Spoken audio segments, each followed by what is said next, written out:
I'm not dependent on punch power, you know. You know what, it takes a lot more than that to be a great fighter. A lot more than that to be a great fighter, so there's various ways I'll win. But I got the fighter spirit, and that's how I'll go in there and break him down with my spirit.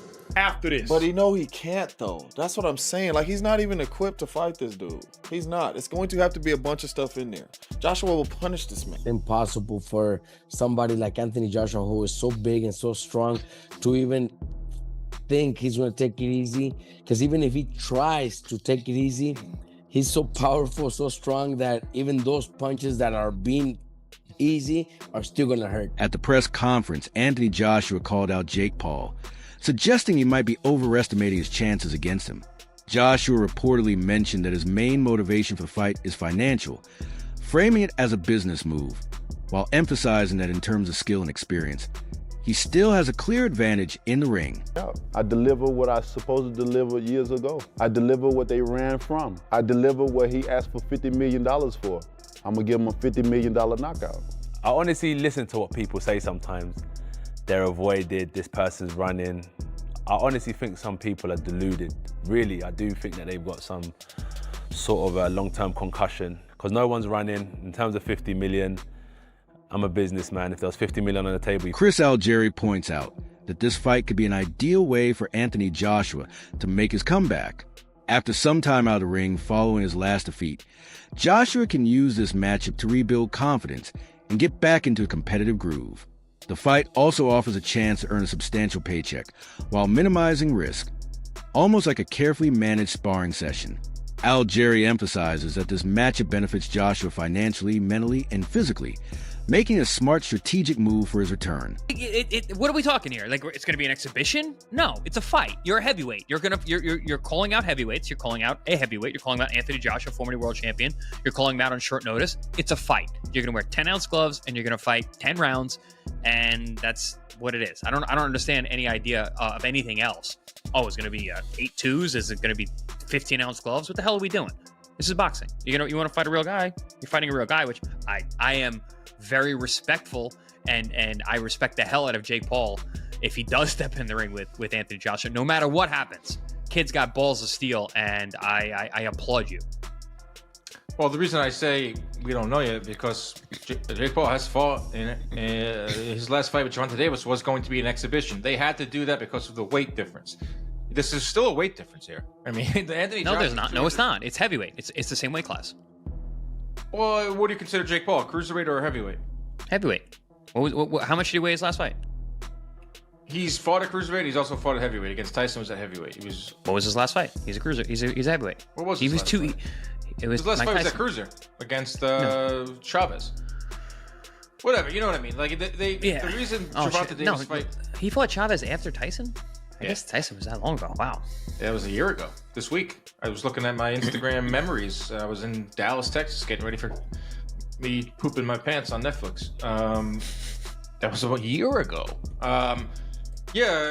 Exhibition.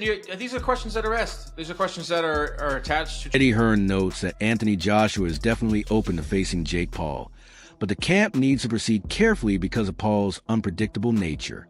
He points out that Jake has a history of confirming fights and then backing out or delaying at the last minute, which complicates planning and preparation. For this reason, Joshua's team is staying ready for any sudden changes while continuing their training and strategy. Hearn emphasizes that if Paul is truly committed, the fight could be a major financial opportunity for Joshua, potentially one of the biggest paydays of his career. At the same time, he stresses the importance of balancing excitement with caution, making sure Joshua can benefit from the fight without unnecessary distractions. Overall, Hearn highlights the need for both patience and preparedness, as careful management is key when dealing with the unpredictable nature of Jake Paul. Jake Paul news seemed to come to a surprise for many. How close are we to making that fight, Eddie? Not that close. I mean, there are conversations. There's a lot of hurdles to overcome. But if he's serious about the fight, and if it can get made, there's a very good chance we'll do it. Is it on Netflix, and what did DAZN have to say of the fact that it made one of the hurdles to overcome? But we were going to have an 8-round run out in December. Just so happens it might be against Jake Paul. Have you spoke to Nikisa? I know you're not friends with him. What other conversations you've had? That's who we're talking about, you know. And if they're serious and if it's real, there's a good chance. But listen, we could wake up tomorrow and he's announced another opponent and he just used AJ's name for clout. Listen, I have to respect him if he takes the fight. But who knows? What do you think Dana White will make of this fight? I mean, he did Mayweather against McGregor. He doesn't like Jake Paul. I really couldn't care less what he thinks about the fight. AJ's going to make close to or around a career high payday, and we'll take. Paulie Mogi stresses that Anthony Joshua will treat the fight seriously, even if it's officially billed as an exhibition. Throughout his career, Joshua has never underestimated any opponent.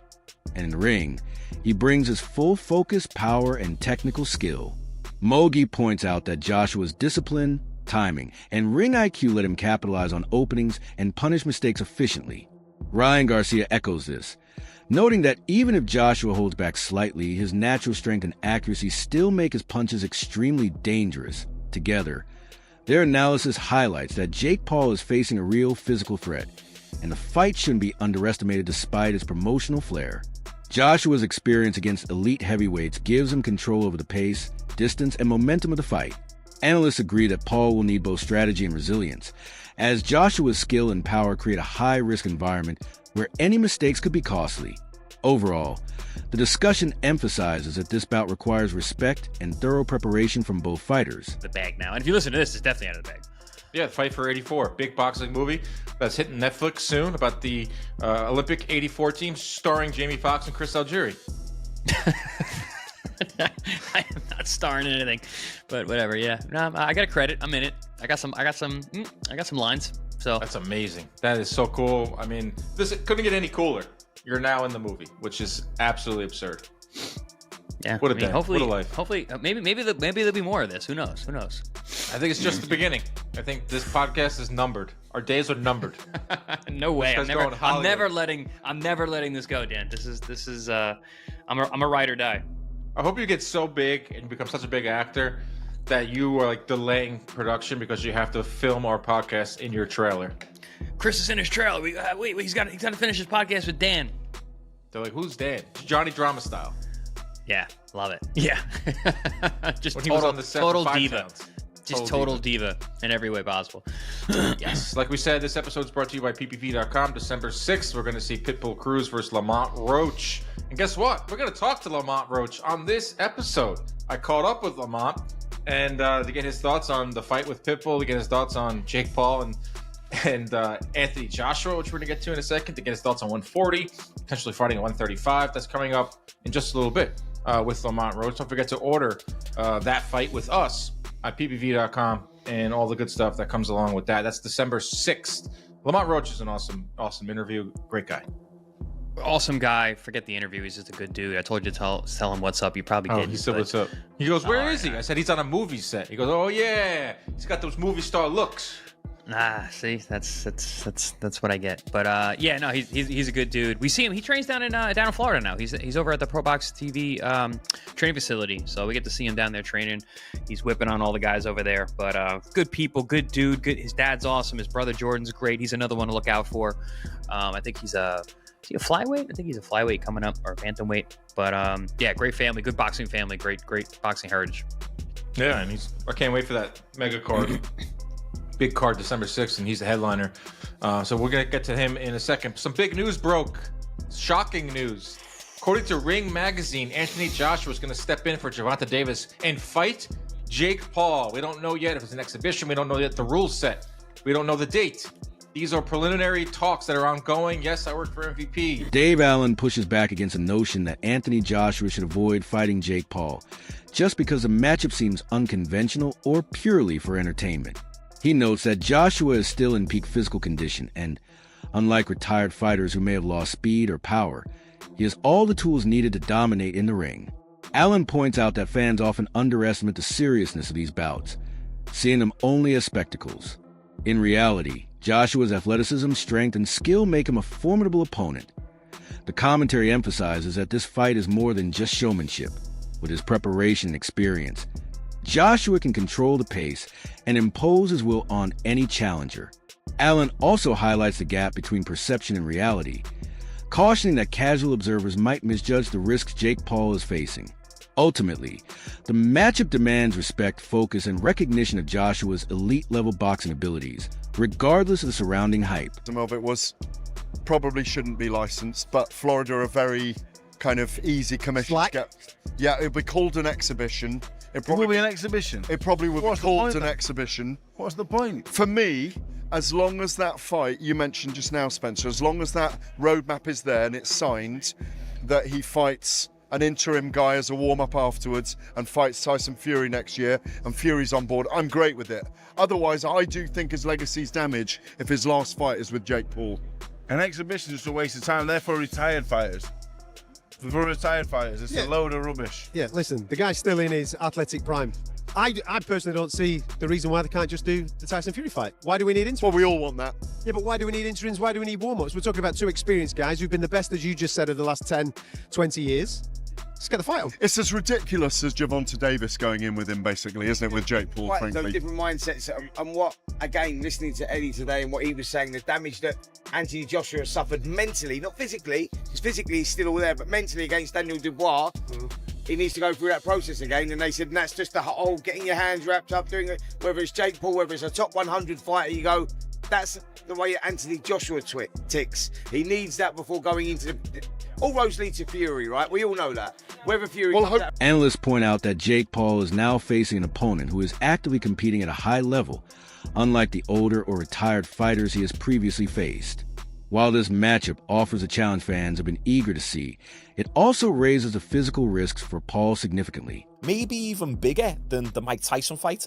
It's hard to say, really. Tyson was a big name, but it's going to do numbers regardless because Joshua is a big name and then people are going to be tuning in to see Jake Paul get knocked out. Right now, Eddie Hearn talks about Jake Paul taking this Joshua fight. I mean, my estimations of Jake Paul would go through the roof if he signs to fight Anthony Joshua because I just can't believe in my mind that he would do something like that. I mean, Gervonta was a smart one because of his size. Like, you know, I think actually he would have had a lot of success against Jake Paul, but the size is a problem.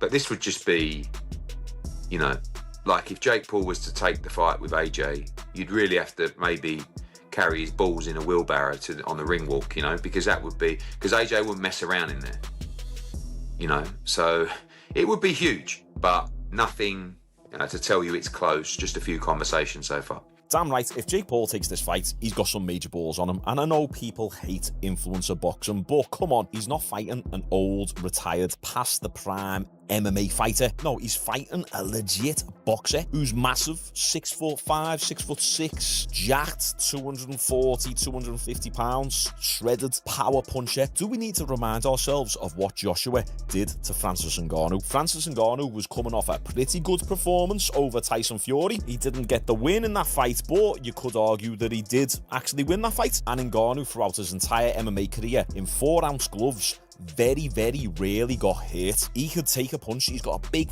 fat African head. Big thick neck, traps, back. He just can't really be hit. And look what Joshua did to Ngannou. Out cold. So what do you think Joshua is going to do to Jake Paul? Jake Paul better start loading up on that Trenbolone. He needs to start eating Anavar like Skittles. Analysts highlight that Anthony Joshua's background as an Olympic gold medalist and former heavyweight champion makes him a formidable opponent, regardless of the fight's context. They point out that his mix of technical skill, power, and experience sets him apart from anyone Jake Paul has faced before.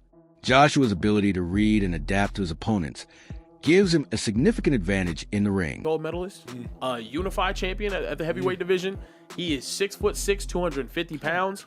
And also, I do think... Oh, my God. I do. No, Jake Paul 6'1", about 220. I want to say this, though. I think Anthony Joshua... He's made stupid money in his career, dumb money in his career. I don't think he's going to be in a position to be accepting BS terms with Jake Paul if this is really what's going to end up happening. I think we're actually going to get to see Jake Paul against a former heavyweight champion of the world. Do I think that's a smart idea? Absolutely not. For Jake Paul, do I think it would sell? Absolutely. Do I think it'd be very interesting and people would tune in to see if he gets his head knocked off? Absolutely. I genuinely, I hate to say it. That wraps up today's video. Make sure to stay tuned for more updates, and we'll see you next time.